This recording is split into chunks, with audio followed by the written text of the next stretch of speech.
يا ربي بالمصطفى بلغ مقاصدنا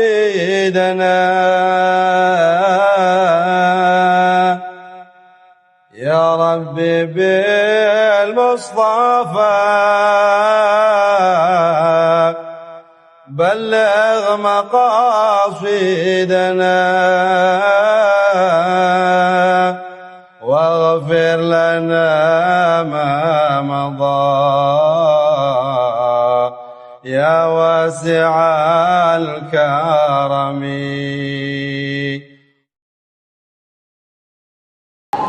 Yang namanya Abu Lahab itu kan masuk dalam Al-Quran, surat Al-Masad. Tabbat yada abi lahabiw ma aghna luhu wa ma sayaslana wam ra'atuhu terakhir fi. Apa artinya? Apa artinya? Telah celaka kedua tangan Abu Lahab, harta dan apa yang dia usahakan tidak akan bermanfaat apa-apa. Karena semenjak Rasulullah membawa ajaran baru, yang paling nantang itu Abu Lahab, pamannya sendiri. Istrinya yang namanya Arwa, istrinya itu namanya Arwa, itu sampai ngejual emas yang ada di lehernya. Buat apa? Pokoknya ini emas jual. Duitnya buat apa? Itu halangin segala dakwah baginda Rasulullah SAW. Abu Lahab pun begitu. Begitu ayat ini turun, surat Al-Masad, tentang Abu Lahab, itu bukan main marahnya itu Arwa. Arwa itu istrinya Abu Lahab. Dia ambil batu. Karena kenapa? Diturunkan tentang dia dan suaminya Abu Lahab yang mendapatkan laknat dan masuk dalam neraka. Yang ibu baca tadi, dia bawa batu itu, dari kejauhan dia lihat ada Abu Bakar, ada Muhammad Rasulullah SAW. Saking dia kesel, dia bawa, pokoknya ini batu akan aku tublekin itu kepalanya Muhammad. Bergegas dia masuk ke dalam Masjidil Haram. Begitu nyampe 2 meter belum nyampe, Allah tutup itu matanya Arwah. Dari kejauhan dia lihat ada Rasulullah, begitu 2 meter di depan hilang Nabi. Baru mau nyampe gitu ya, 2 meter lagi pengen ditublekin di palanya Rasulullah, matanya Allah tutup. Sampai kemudian dia samperin, Arwah bilang ke Abu Bakar, Abu Bakar, mana Muhammad? Rasulullah ada di sampingnya. Rasulullah ada di sampingnya, tapi Allah tutupin matanya. Abu Bakar diam aja. Dia lihat nggak ada Muhammad, dia pulang. Padahal dari kejauhan dia udah lihat. Ini kan keluarga yang bukan main jahatnya. Bukan main jahatnya ini. Yang namanya Abu Lahab, dia punya 2 anak. Ini saya lagi ceritain Abu Lahab nih. Mudah-mudahan di sini nggak ada Abu Lahab. Abu Lahab itu kan pamannya Nabi. Dia punya anak, salah satu 2 anaknya namanya Utbah dan Utaibah. Sebelum Nabi menjadi Rasul, sebelum Nabi menjadi utusan Allah, itu 2 anak Abu Lahab, yang satu namanya Utbah, yang satu namanya Utaibah. Sebelum Rasulullah diangkat menjadi Rasul, itu Abu Lahab sudah menikahkan.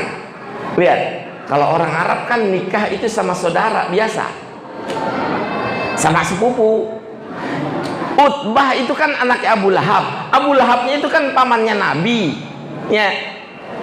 Rasulullah itu kan anaknya Abdullah. Nah, dan Rasulullah punya anak yang namanya Ruqayyah dan Ummu Kulsum. Nah, yang namanya saudaraan, ya ini jatuhnya apa, Bu? Anaknya Abu Lahab nikah dengan anak keponakannya, begitu ya? Nah, si Utbah dinikahkan sama Ruqayyah, si Utaibah dinikahkan sama Ummu Kulsum.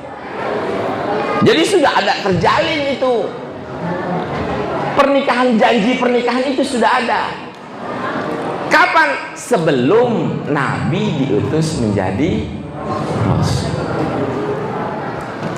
Apa yang menarik? Yang menariknya adalah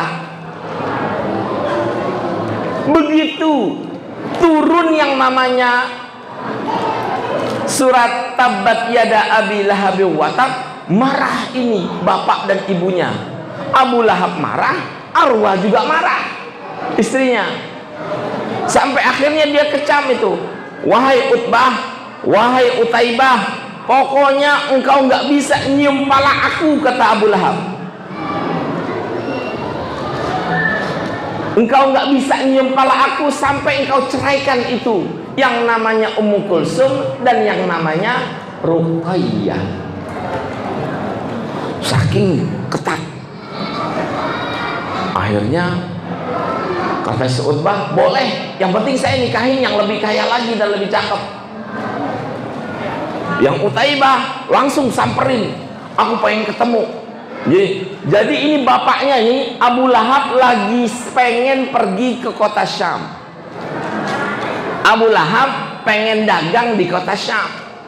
Sebelum perdagangan itu dimulai berangkat dari Mekah, dia bilang sama anaknya, pokoknya sekarang ceraikan Ummu Kulsum, ceraikan itu Ruqayyah, engkau nggak bisa nyium pala aku kecuali engkau ceraikan. Kenapa? Wahai bapak, supaya Rasulullah menjadi sedih dan dakwahnya akan terhalang. Karena kenapa? Karena anaknya diceraikan dua-duanya. Si Utbah lain lagi. Si Utaibah dia masuk ketemu baginda Rasulullah SAW. Enggak salam, enggak ada kalam.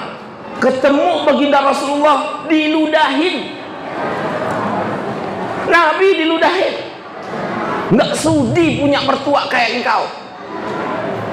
Langsung keluar itu ludahnya. Coba kalau ibu digituin sama menantu, kira-kira marah atau senang? Mertua diludahin sama menantu. Pokoknya saat ini juga Ummu Kulsum kata Ubay, saya ceraikan. Dia berbalik, sebalik diludahin itu Nabi. Tapi apa yang dilakukan oleh Rasulullah? Apakah Rasulullah sedih? Enggak. Apakah Rasulullah marah? Enggak. Lihat apa yang dilakukan Rasulullah. Rasulullah angkat tangan. Tuh, Bu. Jadi kalau dizalimin orang, jangan balas ngezalimin. Dikatain orang, jangan balas ngatain. Ya. Apa yang dilakukan Rasulullah? Angkat tangan. Allahumma. Waduh, diapalin Allahumma. Ini doanya Rasulullah buat Utaibah, bukan buat ibu, gitu ya. Ya. Tapi ibu nanti ambil intinya. Allahumma sallit alaihi kalban min kilabik. Lihat itu. Rasulullah angkat tangan, ya Allah, segerakan, kalahkan si Utaibah dengan menggunakan anjing dan anjing-anjingmu. Kuasailah si Utaibah, ya, yang meludah Rasulullah. Kuasailah Utaibah melalui anjing dari anjing-anjingmu ya Allah. Allahumma sallit alaihi kalbuka min kilabik. Pulanglah Utaibah. Utaibah dengar tuh doanya Nabi. Apa yang dirasa Utaibah? Biasa aja. Begitu dia pulang, Bapaknya bilang, Utaibah sini. Iya ayahanda. Gimana tadi Muhammad? Udah kau ceraikan? Udah ayahanda. Rasulullah bilang apa? Nabi Muhammad bilang apa? Itu yang Nabi Muhammad tuh bilang apa? Dia cuma bilang, Allahumma sallit alaihi kalbuka min kilabik. Ya Allah, kalahkan Utaibah itu melalui anjing dan dari anjing-anjing yang kau punya. Merah itu Abu Lahab. Ngelihat doanya Nabi, merah mukanya. Ada kekhawatiran, ada ketakutan. Dia musuh, memang musuh. Dia kesel, ya memang kesel. Dia benci, dia memang benci. Tapi ada satu yang dia khawatirkan dari Rasulullah. Kenapa? Itu doa bukan doa sembarangan. Padahal saat itu dia sedang ingin bepergian ke kota Syam dari kota Mekah. Dikumpulin itu. Ya, sampai dia bilang sama Utaibah, Utaibah, wahai anakku, aku khawatir terhadap doa itu. Kenapa wahai handa? Muhammad itu kalau sekali ngomong, Muhammad itu kalau udah ngomong nggak pernah bohong. Muhammad itu kalau udah ngomong nggak pernah bohong. Terus bagaimana Henda? Ya sudah, pokoknya dalam perjalanan ini Utaibah harus dikawal sama puluhan orang. Jadi itu kan jalan kafilah itu dari mulai kota Mekah menuju kota Syam. Yang namanya perdagangan dulu kan pakai onta. Itu si Utaibah sama bapaknya Abu Lahab ditaruh di tengah. Tidak boleh di belakang, tidak boleh di depan. Karena kenapa? Khawatir. Nabi udah bilang, ya Allah, segerakan anjing-anjing yang engkau punya buat ngalahin ini Utaibah. Jadi ada timbul was-was dari Abu Lahab. Sampai dalam perjalanan mampir ke sebuah kampung. Di kampung itu ada seorang pendeta, rahib Yahudi. Abu Lahab mampir, wahai pendeta, wahai rahib, izinkan aku untuk bermalam di sini. Si pendeta rahib Yahudi ini bilang, ngapain kau kemari? Di sini tuh daerahnya banyak anjing-anjing liar. Oh, masa sih? Wahai pendeta, aku lagi ketakutan. Takutan apa? Belum lama yang namanya Muhammad ngaku utusan Allah itu bilang apa? Allahumma sallit alaihi kalbuka min kilari. Ya Allah, tolong ini kalahkan si Utaibah dengan anjing yang engkau punya. Akhirnya kata rahib, ya itu terserah kamu. Kan saya udah bilang, di sini banyak anjing liar. Hati-hati. Akhirnya malam datang. Begitu malam datang, Abu Lahab bilang sama anak-anak buahnya, pokoknya anakku Utaibah nggak boleh tidur sendirian. Pokoknya anakku Utaibah harus di tengah. Pokoknya anakku Utaibah harus di atas. Akhirnya itu yang namanya barang-barang dagangan, Bu, ya, itu dikumpulin, numpuk tinggi gitu. Utaibah tidur di mana? Di atas. Kenapa? Takut ada anjing gitu ya.